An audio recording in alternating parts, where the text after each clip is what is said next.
ठीक है फ्रेंड्स, आज हम लोग कोर जावा में जो डे 2 के अंदर हम लोगों ने पढ़ा था, वो डे 2 में हम लोगों ने पढ़ा था ग्रुप ऑफ द क्लासेस। उसी ग्रुप ऑफ द क्लासेस के कॉन्सेप्ट को मैं आपको प्रैक्टिकली दिखा रहा हूँ। तो देखते हैं सामने।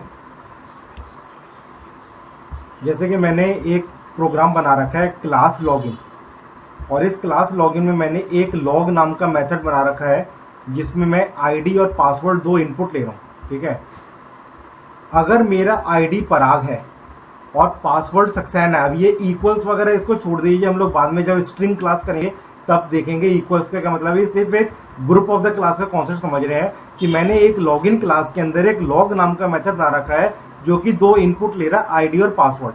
अगर मेरा आईडी पराग है और पासवर्ड सक्सेना है तो उस केस में मैंने मैसेज दे रखा है कि यू आर मेंबर, आप मेंबर हो, और मेंबर हो तो आप शॉपिंग कर सकते हो। तो मैंने यहाँ पर शॉप क्लास का कंस्ट्रक्टर कॉल करा रखा है।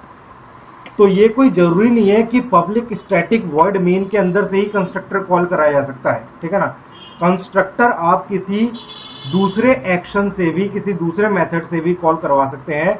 ठीक है ना, लेकिन वो जो अब ये शॉपिंग क्लास है हमारी, ये शॉपिंग क्लास एक दूसरी क्लास है जो कि लॉगिन क्लास के अंदर से कॉल हो रही है। तो शॉपिंग क्लास जो हम लोग इनिशियलाइज कर रहे हैं, शॉप क्लास जो इनिशियलाइज कर रहे हैं, ये लॉगिन क्लास के अंदर से इनिशियलाइज कर रहे हैं। ये तभी पॉसिबल है जब शॉप क्लास और लॉगिन क्लास दोनों एक ही लोकेशन, एक ही फोल्डर के अंदर होंगे। ठीक है, और यहां पर हम लोगों ने शॉप क्लास से उसका मेथड कॉल करा लिया, शॉप क्लास का मेथड कॉल करा लिया परचेज। ठीक है, इसी तरीके से एल्स का मतलब क्या हुआ कि आप मेंबर नहीं हो। अगर आप मेंबर नहीं हो तो हम लोगों ने यहाँ पर एक नई क्लास कॉल करा रखी है, रजिस्टर क्लास।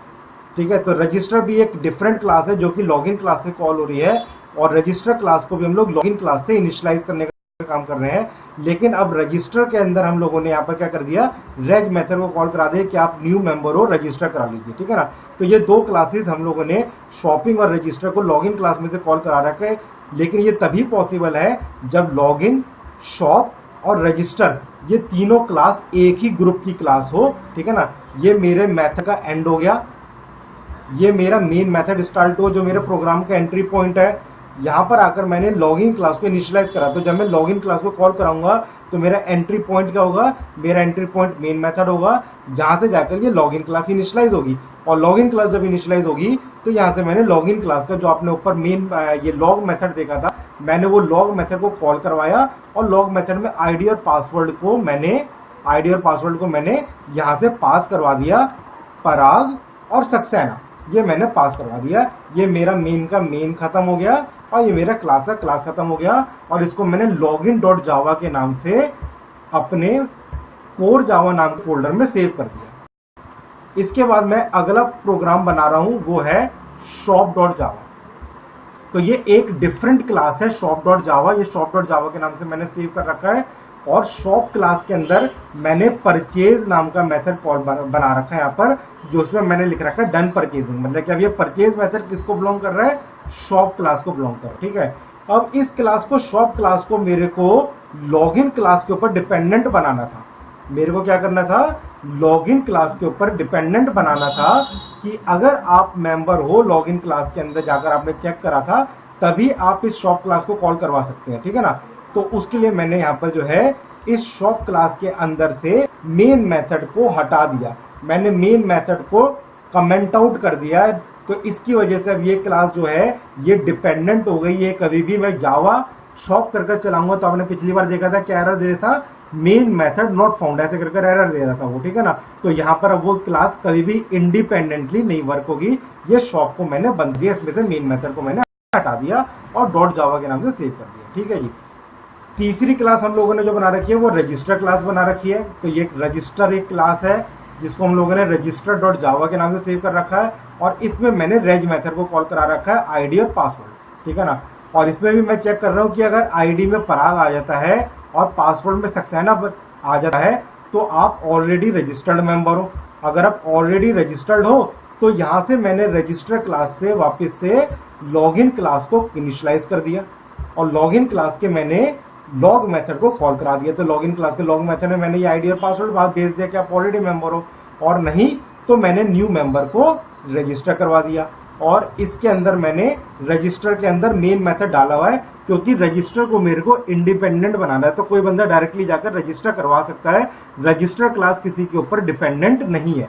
इसमें मेन मेथड आ गया और रजिस्टर क्लास का कंस्ट्रक्टर कॉल हो गया, और रजिस्टर क्लास के कंस्ट्रक्टर से हम लोगों ने यहाँ पर रेज मेथड को यहाँ पर कॉल करा लिया। ठीक है, तो अब ये रजिस्टर जो है, ये रजिस्टर डायरेक्टली भी कॉल हो रहा है मेन मेथड से, और रजिस्टर को हम लोग लॉगिन क्लास से भी कॉल करा रहे हैं कि अगर आप मेंबर नहीं हो तो रजिस्टर को कॉल करा लिया। उसी तरीके से लॉगिन मेथड भी आप देखेंगे तो लॉगिन में भी अपना मेन मेथड है, लॉगिन क्लास भी हम लोग डायरेक्टली कॉल करवा रहे हैं। नहीं तो लॉगिन क्लास को भी हम लोग रजिस्टर से कॉल करवा रहे थे, क्या कि अगर आप ऑलरेडी मेंबर हो तो लॉगिन क्लास यहां से कॉल हो जा रही है। लेकिन शॉपिंग क्लास जो है उसके अंदर से मैंने मेन को रिमूव कर दिया है, क्योंकि इस क्लास को हमेशा मेरे को डिपेंडेंट बनाना है। किसके ऊपर डिपेंडेंट बनाना है? लॉगिन के ऊपर डिपेंडेंट बनाना है। तो ये जो है, ये कॉन्सेप्ट जो है, ये ग्रुप ऑफ द क्लासेस का कॉन्सेप्ट है कि एक क्लास को दूसरी क्लास के अंदर से कॉल करवाया जा सकता है अगर वो सारी क्लासेस एक ही फोल्डर में, एक ही पैकेज के अंदर रखी हुई है। ठीक है जी, ये कोई कंपलसरी नहीं है कि जिस क्लास में मेन मेथड नहीं होगा, मैं दोबारा बोल रहा हूं, ये कोई कंपलसरी नहीं है कि जिस क्लास में मेन मेथड नहीं होगा उसी क्लास को आप कॉल करवा सकते हो, ऐसा नहीं है। आप रजिस्टर क्लास को भी कॉल करवा पा रहे हो, लेकिन रजिस्टर क्लास में अपना मेन मेथड है, तो ऐसा कोई कंपलसरी रूल नहीं है कि आप ये उसी क्लास को कॉल करवा सकते हो जिसमें मेन मेथड नहीं है। तो आप कोई सी भी क्लास को किसी भी क्लास के अंदर से कॉल करवा सकते हैं, सब चाहे उसमें मेन मेथड हो चाहे उसमें मेन मेथड नहीं हो, सब्जेक्ट टू कंडीशन कि वो 2 या 3 क्लास एक ही लोकेशन के अंदर होनी चाहिए। ठीक है, ये मैंने प्रोग्राम लिखा हुआ है। अब इस प्रोग्राम को मैं कंपाइल कर दिखा रहा हूं आपके सामने और चला कर दिखा रहा हूं। ठीक है जी, तो ये हम लोगों ने जावा सी लॉगिन डॉट जावा को कंपाइल करा, फिर जावा सी शॉप डॉट जावा को कंपाइल करा, और फिर जावा सी रजिस्टर डॉट जावा को कंपाइल करा। तीनों क्लासेस कंपाइल होकर कहां पर आ रही है? एक ही लोकेशन में आ रही है, माई कोड। तो मतलब तीनों क्लासेस एक ही जगह सेव हो रही है। अब अगर मैं यहां पर जावा शॉप चलाऊंगा तो ये एरर देगा कि मेन मेथड नहीं मिल रहा। तो इसका मतलब कि शॉप क्लास को कोई भी डायरेक्टली जाकर रन नहीं करवा सकता। ठीक है, लेकिन अगर मैं यहां पर जावा लॉगिन लिख देता हूं तो जावा लॉगिन में आपका आ गया यू आर मेंबर, और मेंबर से वो लॉगिन हो गया, और डन परचेजिंग जो है वो शॉपिंग क्लास यहां से कॉल हो गई। ठीक है, अगर कोई बंदा रजिस्टर को कॉल करवाता है तो यहां से भी वो बोलता है कि ऑलरेडी रजिस्टर्ड, और फिर आप लॉगिन करवा लीजिए, लॉगिन हो गया और डन परचेजिंग, तो रजिस्टर क्लास से भी कॉल हो रहा है। तो इस तरीके से हम लोग एक क्लास में से दूसरी क्लास को कॉल करवा रहे हैं। ठीक है जी, तो ये तो हम लोगों ने ग्रुप ऑफ द क्लास का कॉन्सेप्ट आपके साथ डिस्कस करा था। दूसरा कॉन्सेप्ट हम लोगों ने जो डिस्कस करा था वो डिस्कस करा था आउटर क्लास और इनर क्लास का। ठीक है, तो मैंने एक और दूसरा एग्जांपल दिखा रहा हूं आउटर और इनर क्लास का। तो हम लोगों ने एक क्लास बना रखी है आउटर क्लास, जिसमें मैंने एक MSG नाम का मेथड बना रखा है, जो कि किसको बिलोंग कर रहा है? आउटर क्लास को बिलोंग कर रहा है, मेथड ऑफ आउटर। उसके बाद मैंने इस क्लास के अंदर ही एक और क्लास बना दी जिसे कहते हैं इनर क्लास। प्रोग्राम हमेशा आउटर क्लास के नाम से ही सेव होगा, इनर के नाम से सेव नहीं होगा। अब इनर क्लास के अंदर मैंने एक और MSG1 नाम का मेथड बनाया है, और ये MSG1 किसको बिलोंग कर रहा है? ये इनर क्लास को बिलोंग कर रहा है। ठीक है जी, अब इनर क्लास के अंदर कोई मेन मेथड नहीं हो सकता, तो इसलिए मैंने ये इनर क्लास को यहां पर आकर बंद कर दिया, ये एंड ऑफ द इनर हो गया। तो जब भी कोई मेन मेथड रहेगा तो मेन मेथड हमेशा किस में रहेगा? हमेशा आउटर क्लास रहेगा, जो हम लोग की अभी क्लास बाहर ऊपर वाली चल रही है। तो आउटर क्लास की जो क्लास है वो क्लास के अंदर ही हमारा मेन मेथड है।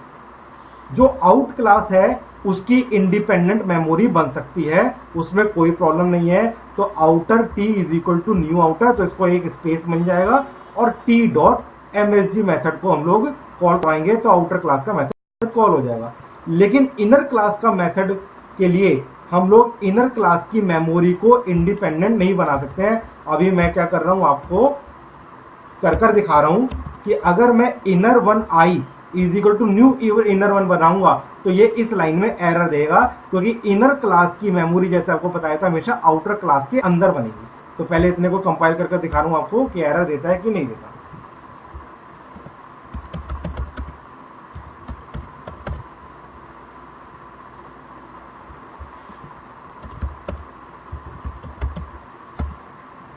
तो देखिए ये इसने इस लाइन में एरर दे दिया।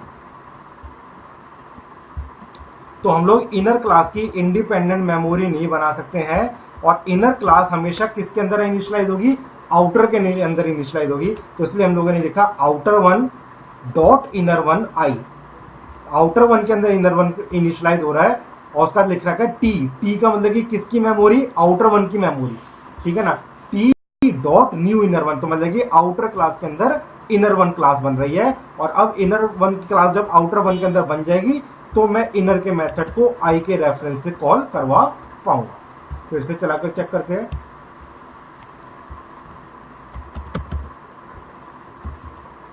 कंपाइल कर रहे हैं, अब की बार देखिए कंपाइल हो गया। और अब जब इसको रन करवाएंगे तो ये आउट का मेथड भी कॉल हो गया और इन का मेथड भी कॉल हो गया, ठीक है जी। इसके बाद तीसरी चीज हम लोगों ने जो डिस्कस करी थी वो डिस्कस करा था data types, primitive data types, ठीक है। तो वेरिएबल, तो वेरिएबल में सबसे पहले चीज जो मैं आपको दिखा रहा हूं, तो मैं दिखाऊं कि मैंने एक बाइट टाइप का वेरिएबल बनाया जिसका नाम मैंने दिया बीबी। तो ये 10 जो हुआ वो 10 किस टाइप का हो गया, बाइट टाइप का हो गया। और फिर मैंने एक लॉन्ग टाइप का वेरिएबल बनाया, लॉन्ग, उसका भी वेरिएबल का नाम मैंने बीबी दे दिया। तो मतलब कि एक ही लोकेशन के अंदर एक ही स्कोप में दो वेरिएबल अलग अलग टाइप के बना रखे हैं, लेकिन दोनों का नाम बीबी दे दिया। तो देखते हैं कि क्या ये पॉसिबल है कि नहीं पॉसिबल है। बाकी मैंने नीचे का कमेंट करा हुआ है, वो अभी कमेंट रहने दीजिए। अभी सिर्फ ये दो लाइनें रन कर मैं आपको दिखा रहा हूं।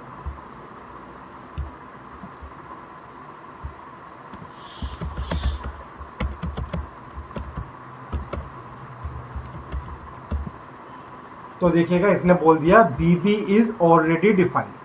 तो इसका मतलब कि हम लोग क्या बोल रहे हैं, बोल रहे हैं एक ही लोकेशन में दो सेम नाम के वेरिएबल नहीं बना सकते हैं। इसको मैं कमेंट कर रहा हूं। अब अगला क्या चीज देख रहे हैं,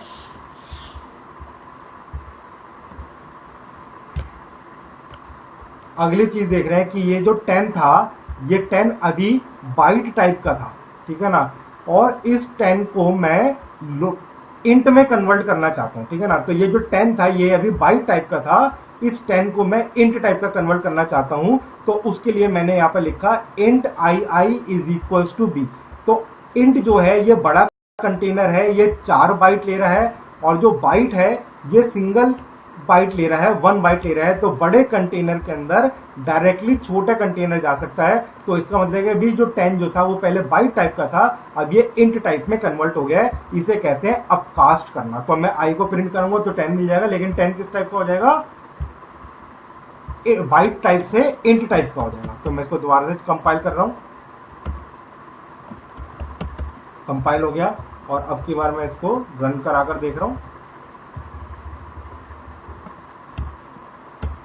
तो ये आपका अपकास्ट हो गया, इंट में कन्वर्ट हो गया, 10 हो गया। इसी तरीके से मैं इसका अपोजिट कर रहा हूं। अपोजिट का मतलब क्या हुआ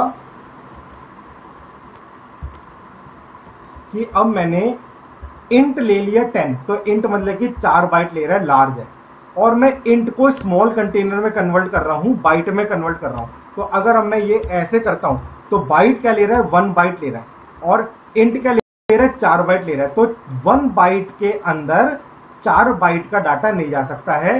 तो मैं इंट को छोटे के अंदर डाउनकास्ट नहीं कर पाऊंगा, एरर देगा। तो अभी कंपाइल करके देखते हैं एरर देता है कि नहीं।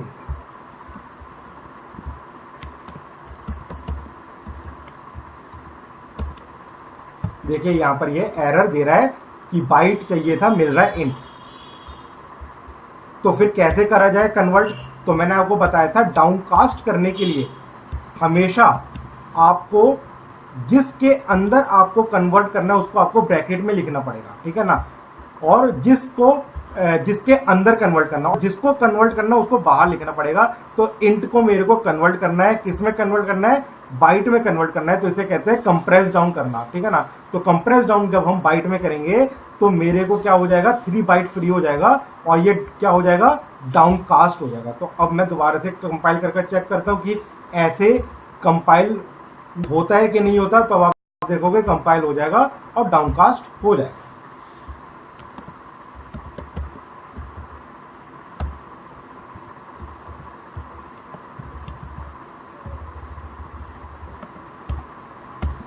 तो ये हो गया। तो कहने का जो मतलब है, आपको मैंने बताया था 2 तरीके की टाइप कास्टिंग की, छोटी चीज को बड़ी चीज में हम लोग डायरेक्टली डाल सकते हैं, इसे कहते हैं अपकास्ट करना।